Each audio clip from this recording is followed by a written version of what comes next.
नमस्कार दोस्तों मित्रों, आज पद परिचय के भाग 4 में आप सबका स्वागत है। आज हम अविकारी शब्द और उसके पद परिचय के बारे में पढ़ेंगे। इससे पहले अभी तक हमने विकारी शब्द के चारों शब्द, संज्ञा, सर्वनाम, क्रिया और विशेषण के पद परिचय के बारे में पढ़ लिया था। अविकारी शब्द की परिभाषा: जो पद लिंग, वचन, कारक आदि के प्रयोग से परिवर्तित नहीं होते हैं अविकारी शब्द या अव्ययी शब्द कहलाते हैं। अविकारी शब्द दो शब्दों से मिलकर बना है, अ प्लस विकारी। विकारी का मतलब होता है परिवर्तन, बदलाव, परिवर्तित, और अ का मतलब नहीं, अर्थात जहाँ परिवर्तन नहीं हो, जहाँ बदलाव नहीं हो। अव्ययी का अर्थ होता है अ का मतलब नहीं और व्यय का मतलब होता है टूटना, परिवर्तन होना, बदलाव होना। तो अव्ययी का अर्थ भी हुआ बदलाव नहीं, अर्थात जहाँ बदलाव नहीं होता वो शब्द क्या कहलाते हैं? अविकारी कहलाते हैं। अविकारी शब्द के चार भेद होते हैं: क्रिया विशेषण। क्रिया और विशेषण दो शब्दों से बना है। हमने पहले क्रिया की परिभाषा को भी पढ़ा है और विशेषण की परिभाषा को भी पढ़ा है। विशेषण का मतलब होता है विशेषता बताने वाला शब्द, और क्रिया का मतलब जो वाक्य के अंत में प्रयुक्त हो या कार्य को करने का बोध कराने वाला शब्द। क्रिया की विशेषता प्रकट करने वाला शब्द क्रिया विशेषण कहलाता है।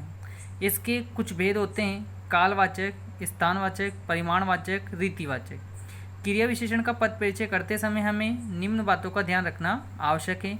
एक तो अव्यय के भेद बताए जाएंगे। क्रिया विशेषण किसका है, अर्थात इसका विशेष्य बताया जाएगा। विशेष्य को भी हमने पूर्व में पढ़ा है। उसके भेद बताए जा सकते हैं हमारे द्वारा, जिसको हम आगे समझेंगे। समुच्चय बोधक: जो अव्यय शब्द दो शब्दों, वाक्यों, वाक्यांशों, पदबंधों को मिलाते हैं वे समुच्चय बोधक अवयव या योजक अवयव कहलाते हैं। अर्थात समुच्चय बोधक को योजक अवयव भी या योजक बोधक भी कहा जाता है, जैसे इसीलिए, तो, या, और आदि।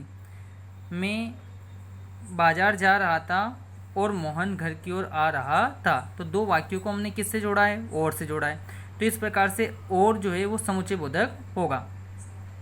आगे देखते हैं हम संबंध बोधक। संबंध बोधक जो अव्ययी संज्ञा या सर्वनाम के बाद आते हैं एवं उनका संबंध वाक्य के दूसरे शब्दों या पदों से प्रकट करते हैं, उन्हें संबंध बोधक अव्ययी कहते हैं। जैसे अपेक्षा, तुल्य, वास्ते, जैसे, करके, मारे आदि। इसको समझने के लिए हमें यहाँ समझना पड़ेगा कि प्रथम शब्द संज्ञा हो, उसके बाद संबंध कारक के चिन्ह दिए हुए हो और साथ में ही इनमें से संबंधित कोई अव्यय दिया हुआ हो। जैसे राम की अपेक्षा, सोहन के तुल्य। तो इस प्रकार से सोहन क्या हो गया, राम क्या हो गया, संज्ञा। की, रारेरी, काके की, ये क्या हो जाएंगे? संबंध कारक चिन्ह हो जाएंगे। और उसके बाद में वास्ते, तुल्य आदि इस प्रकार से आने वाले शब्द क्या कहलाएंगे? अव्यय कहलाएंगे। इसके बाद इसका चौथा भेद आता है विस्मय आदि बोधक। परिभाषा: जिन शब्दों से बोलने व लिखने वाले के विस्मय, हर्ष, शोक, लज्जा, ग्लानि आदि मनोभाव प्रकट होते हैं उन्हें विस्मयादि बोधक या द्योतक अव्यय कहते हैं। इनके 7 भेद होते हैं: हर्ष बोधक, शोक बोधक, आश्चर्य बोधक, अनुमोदन बोधक, तिरस्कार बोधक, स्वीकृति बोधक, संबंध बोधक। हर्ष बोधक के अंतर्गत वाह, धन्य, आहा, शाबाश। शोक बोधक हाय, आह, हा, त्राही। आश्चर्य बोधक ओह, अहो, ओहो, क्या, हे। अनुमोदन बोधक में अच्छा, हाँ हाँ, वाह। तिरस्कार बोधक में छी, हट, अरे, दिक। स्वीकृति बोधक में अच्छा, ठीक, हाँ, जी हाँ। संबंध बोधक में अरे, रे, अजी, अहो। एक और बात समझने योग्य, विस्मयादि बोधक शब्द जितने भी होंगे, चाहे वह संज्ञा से बनो, सर्वनाम से बनो या विशेषण से बनो, क्रिया से बनो, उन सभी के पीछे ये जो संबोधन वाचक चिन्ह है ये अनिवार्य रूप से आएगा। ये हमें समझने योग्य है। आगे हम पद परिचय के विषय में समझते हैं। पद परिचय जो हमारा प्रश्न आएगा, जब पेपर में ये प्रश्न आएगा तो ये 2 अंकों का रहेगा। इसके 2 भाग रहेंगे, अ और ब। दोनों में वह एक या एक से अधिक पद परिचय पूछ सकता है, परंतु समझने योग्य बात है कि पद परिचय किस प्रकार से किया जाता है। हमने इससे पूर्व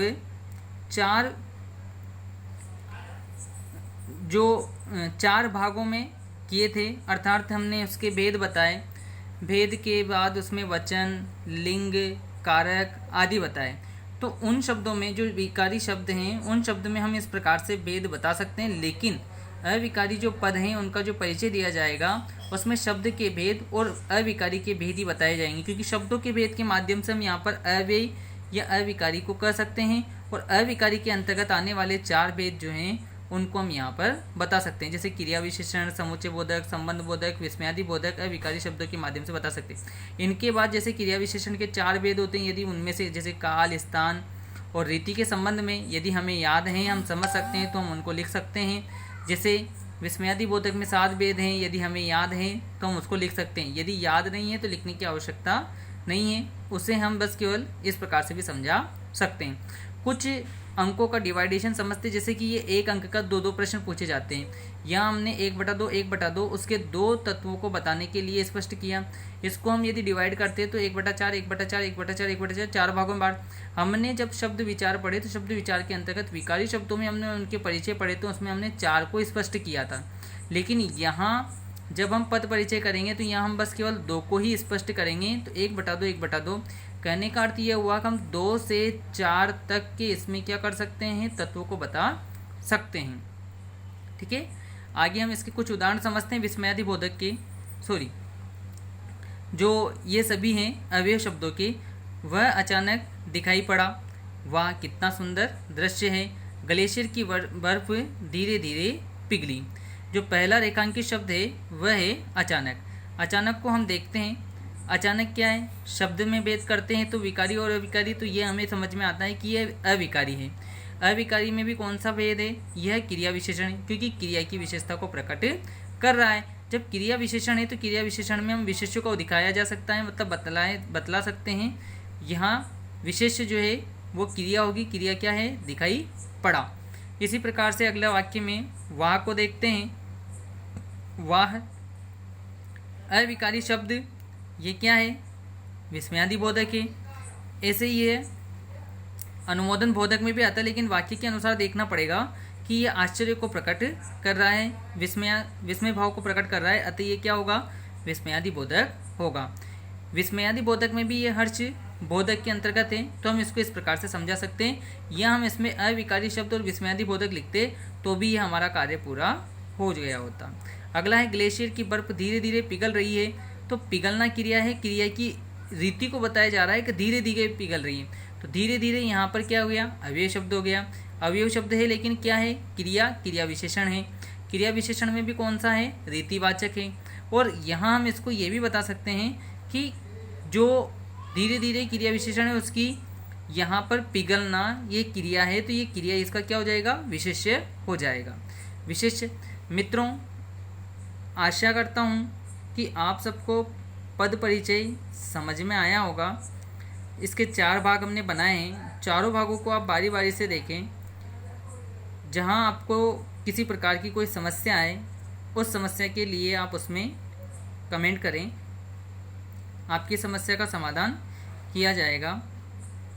और अधिक से अधिक प्रश्नों को हल करें, क्योंकि अभ्यास से ही हर संभव सफलता प्राप्त की जा सकती है। वीडियो आपको अच्छा लगा हो तो शेयर करें और लाइक करें, चैनल को सब्सक्राइब करें। धन्यवाद।